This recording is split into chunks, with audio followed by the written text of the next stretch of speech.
Passamos a apresentar Reportagem Especial. Jornalismo, cultura e realidade. Uma produção Rádio Senado.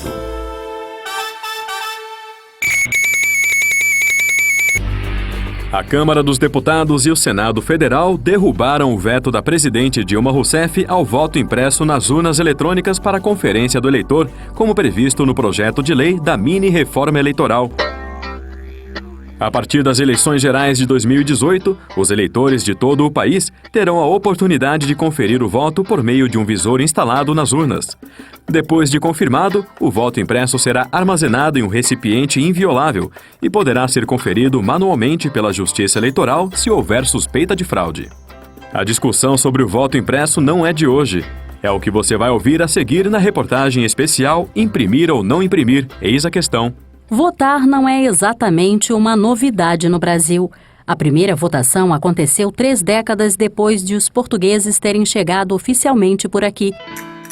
Em 1532, os moradores da primeira vila fundada na colônia portuguesa, São Vicente, em São Paulo, foram às urnas para eleger o Conselho Municipal.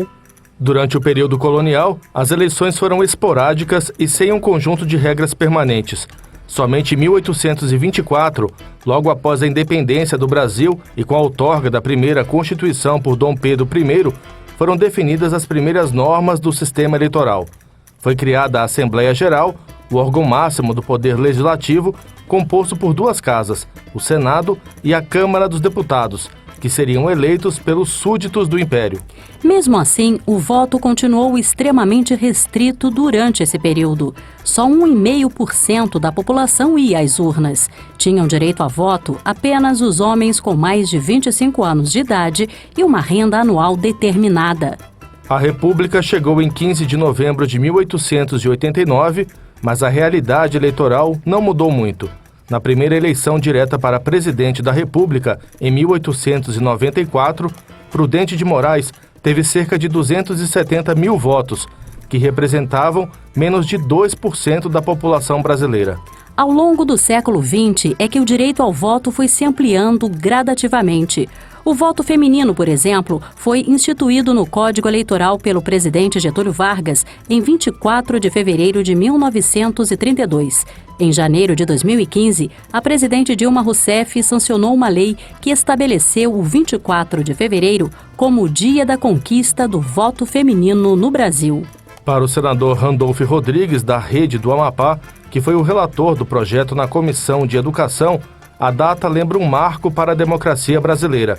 Ele considera, no entanto, que a participação feminina na política ainda está longe do ideal. É uma data que lembra um símbolo. Isso será algo representativo para trazer a reflexão sobre uma das mais importantes conquistas que a mulher brasileira teve na sua afirmação política, que ainda está muito longe de ser concretizada, afirmada como ideal. Até a Constituição de 1988, o voto era um direito negado aos analfabetos, um percentual significativo da população, sem falar dos soldados e marinheiros. Atualmente, o voto é obrigatório para todos com mais de 18 anos e facultativo aos analfabetos e para quem tem entre 16 e 17 ou mais de 70 anos. A partir das eleições de 1982, começaram a surgir as primeiras ideias de um sistema eletrônico para registrar o voto dos eleitores. Em 1986, o Tribunal Regional de Santa Catarina fez um recadastramento dos eleitores do estado. Os dados foram armazenados em um sistema único de informática. Foi o primeiro passo para que nas eleições gerais de 1990, o município de Brusque, em Santa Catarina, pudesse fazer uma experiência pioneira com o voto eletrônico. Utilizando microcomputadores, as sessões eleitorais simularam a votação eletrônica de forma paralela, ou seja, não oficial. Um ano depois, em 1991, foi a vez de testar a urna para valer. O distrito de Cocal do Sul, do município de Uruçanga, em Santa Catarina, à época com 6.109 eleitores, queria se emancipar. Houve então um plebiscito em 31 de março de 1991 e a população usou a urna eletrônica para se manifestar. O desmembramento foi confirmado e Cocal do Sul é hoje uma cidade independente e a urna eletrônica passou no teste. Funcionou perfeitamente. A partir de 1996, o Tribunal Superior Eleitoral deu início à implantação gradual do voto eletrônico em todo o país por meio da urna integrada a um sistema informatizado de totalização dos votos. Desde então, a Justiça Eleitoral trabalha no aperfeiçoamento do sistema. A novidade mais recente foi a urna eletrônica com reconhecimento biométrico das digitais do eleitor. O secretário de Tecnologia da Informação do Tribunal Superior Eleitoral, Giuseppe Janino, lembrou que a Justiça sempre trabalhou amparada em duas diretrizes principais. Nos mais de 20 anos de história, a Justiça Eleitoral sempre evidenciou seu compromisso da preservação dos dois pilares do processo eleitoral, quais sejam a segurança e a transparência do processo. Além de segurança e transparência, o TSE lembra que a votação eletrônica deu muita agilidade ao processo de totalização dos votos e divulgação dos resultados. Hoje, em poucas horas, o país já sabe quem são os candidatos eleitos. Mas o ministro do Tribunal Superior Eleitoral, Henrique Neves, ressaltou que essa agilidade não é a preocupação primordial da Justiça. A missão da Justiça Eleitoral não é trazer o resultado em 20 minutos, em 30 minutos. Isso é uma comodidade que se tem no processo. A missão é a segurança e a integridade do voto. Se vier rápido, melhor. Nós nunca entramos em disputa, quando ainda as emissoras de rádio e televisão divulgavam a boca de urna, em dar o resultado antes da boca de urna. Não é a nossa missão é com a integridade e com a segurança da apuração. Então, se demorar 1 hora, se demorar um dia ou 2, o importante não é o tempo, e sim a integridade. E o voto impresso, que deverá ser adotado daqui para frente por decisão do Congresso Nacional? Pois é, não vai ser a primeira vez que isso acontece. Nas eleições gerais de 2002, uma lei federal determinou a impressão dos votos. Naquela ocasião, foram impressos os votos de todas as seções eleitorais do estado de Sergipe, do Distrito Federal e de mais 73 municípios espalhados por todas as unidades da federação. Cerca de 7 milhões de eleitores votaram em urnas com impressão de votos. E o resultado não foi satisfatório, pelo menos na avaliação da Justiça Eleitoral, como lembra Giuseppe Janino. Essas são algumas matérias que saíram na mídia na época em que, na eleição de 2002, a experiência principalmente aqui no Distrito Federal, apresentando os problemas que houve no processo, o atraso, apuração lenta e confusa, confusões em todos os turnos, modos de impressão apresentaram defeitos dos 2 turnos de eleição. Ou seja, são várias matérias que evidenciaram, registraram uma experiência vivida pelo Tribunal Superior Eleitoral na experiência do voto impresso. Tanto que no ano seguinte, em 2003, o Congresso aprovou outra lei determinando a substituição do voto impresso pelo registro digital do voto. Giuseppe Janino disse que o balanço feito pelo TSE nas eleições de 2002 registrou um grande número de falhas nas sessões que tiveram o voto impresso, fazendo com que o processo de votação demorasse mais que o esperado, gerando enormes filas. O eleitor, no momento que vai votar, ele tem que verificar se o voto que ele fez na urna, que apareceu na tela, é o mesmo que está sendo impresso. Isso causou atraso e lentidão, causando filas nas sessões eleitorais. Demora para auditar. O processo não é mais eletrônico, ele também precisa ser verificado manualmente, onde se tem que manipular os votos impressos para fazer a conferência, ou seja, o fechamento da votação depende dessa velocidade, do método mais tradicional, que é a manipulação dos papéis. Outro argumento foi o custo. Segundo dados do TSE, foram gastos 650 milhões de reais para o voto impresso em 2002. O valor para instalar as impressoras em todas as urnas agora deve chegar perto de 2 bilhões de reais. Ainda de acordo com o TSE, os mesários relataram que em 2002, poucos eleitores se interessaram pela conferência do voto. Além disso, foi significativo o número daqueles que saíram da cabine de votação sem confirmar o voto impresso. Se há toda essa argumentação contra o voto impresso, por que o Congresso Nacional insistiu em determinar por lei que a impressão seja feita? A verdade é que a urna eletrônica nunca foi uma unanimidade e o principal motivo é a segurança do equipamento. Afinal, a urna é mesmo inviolável? O senador Ronaldo Caiado, do Democratas de Goiás, está certo que não. O que nós estamos assistindo no mundo hoje? Nós estamos vendo hoje hackers que entram dentro dos computadores da Sony, do Pentágono. Ora, as pessoas vão me dizer que o sistema instalado numa urna de votação no Brasil tem lá todo esse grau de segurança capaz de dizer ao eleitor que aquilo que sair dali não precisa de ter nenhum controle ou não precisa de ser auditado. Essa desconfiança levou muitos parlamentares a pensarem em alternativas para possibilitar algum tipo de auditoria no caso de suspeita de fraude na votação. Foi o caso do senador Paulo Bauer, do PSDB de Santa Catarina.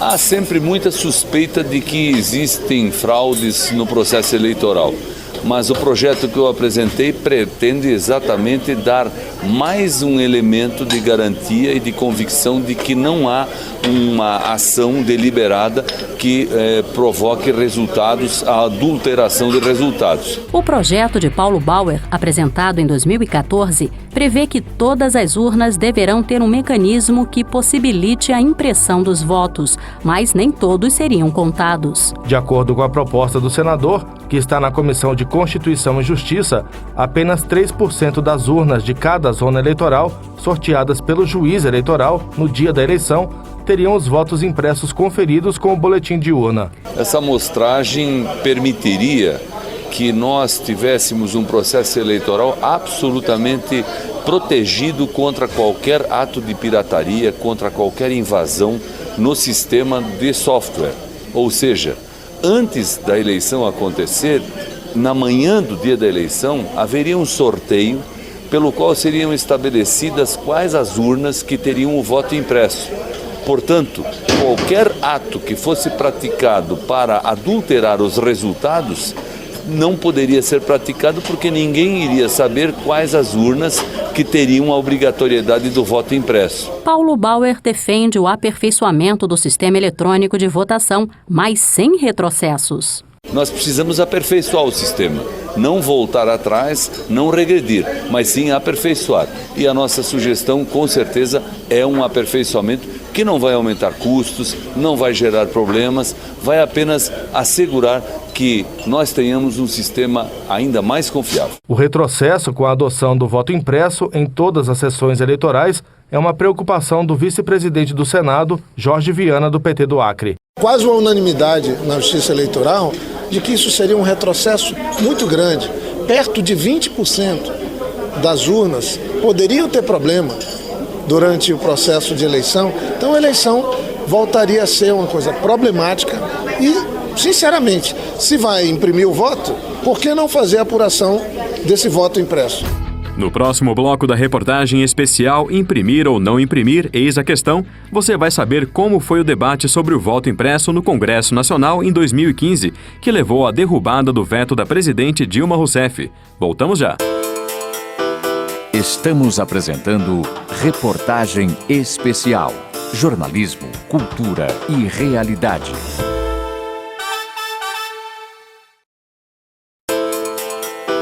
Voltamos a apresentar Reportagem Especial. Jornalismo, cultura e realidade. Você está acompanhando a reportagem especial Imprimir ou Não Imprimir, eis a questão. No primeiro semestre de 2015, o Senado e a Câmara dos Deputados deram início à análise de uma série de propostas para mudar as regras eleitorais. O texto, conhecido como mini-reforma eleitoral, foi amplamente discutido pelas duas casas do Congresso Nacional. Passou por audiências públicas nas comissões e foi finalmente aprovado pelo Legislativo em setembro.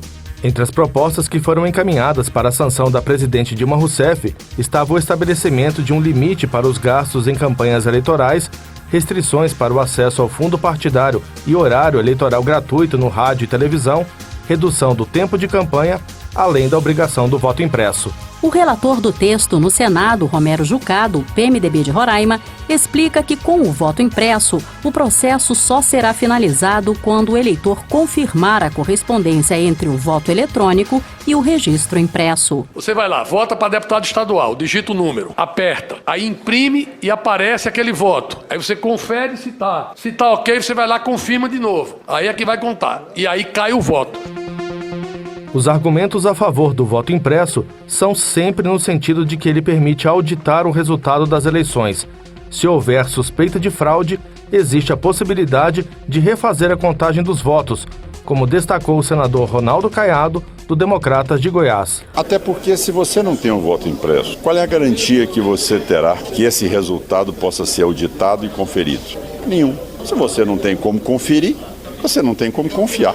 Por que esse sistema brasileiro, essa jabuticaba brasileira, ela é invulnerável? O senador João Capiberibe, do PSB do Amapá, concorda que hoje a urna eletrônica impossibilita qualquer chance de auditoria.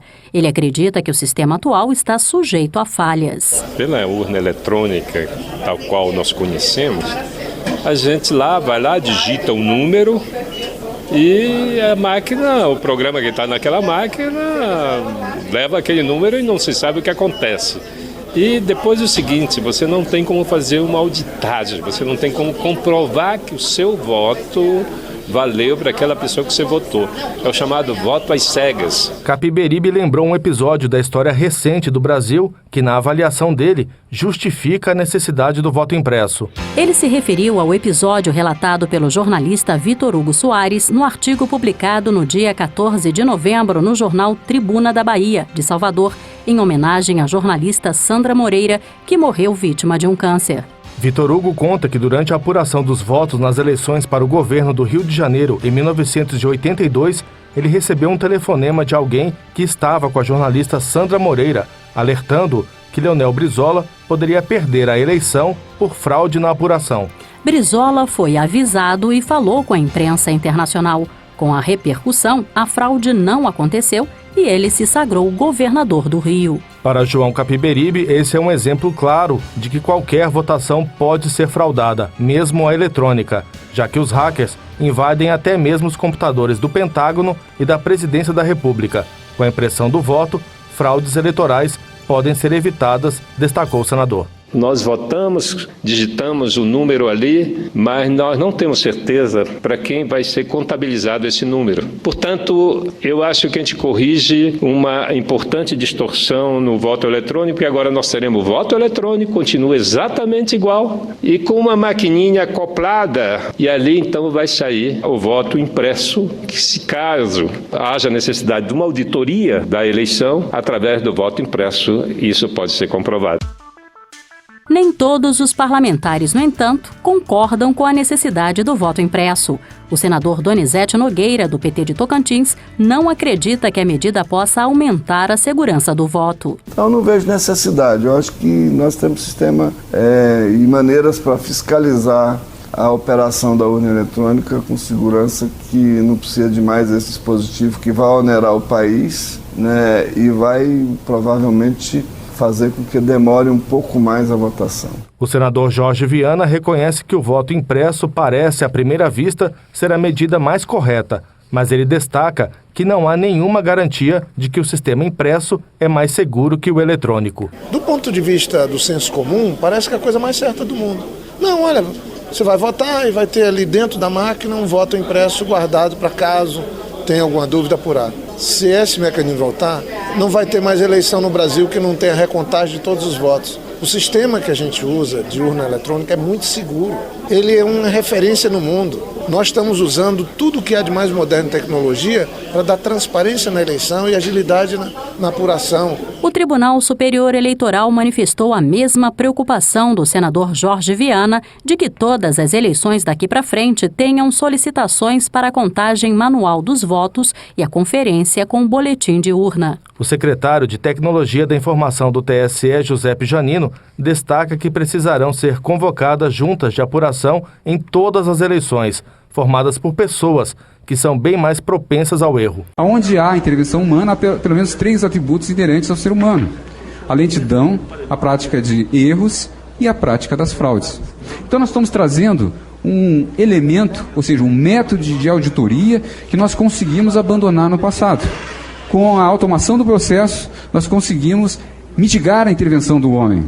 Agora nós estamos trazendo novamente as mesas apuradoras para o processo, para conferir com um método que já evoluiu tecnologicamente. O senador Donizete Nogueira lembra que a urna eletrônica não tem qualquer conexão com a internet ou outro meio de transmissão de dados. Isso, na opinião dele, impossibilitaria a invasão da urna por um hacker. Como hackear uma urna que não tem ligação com nada?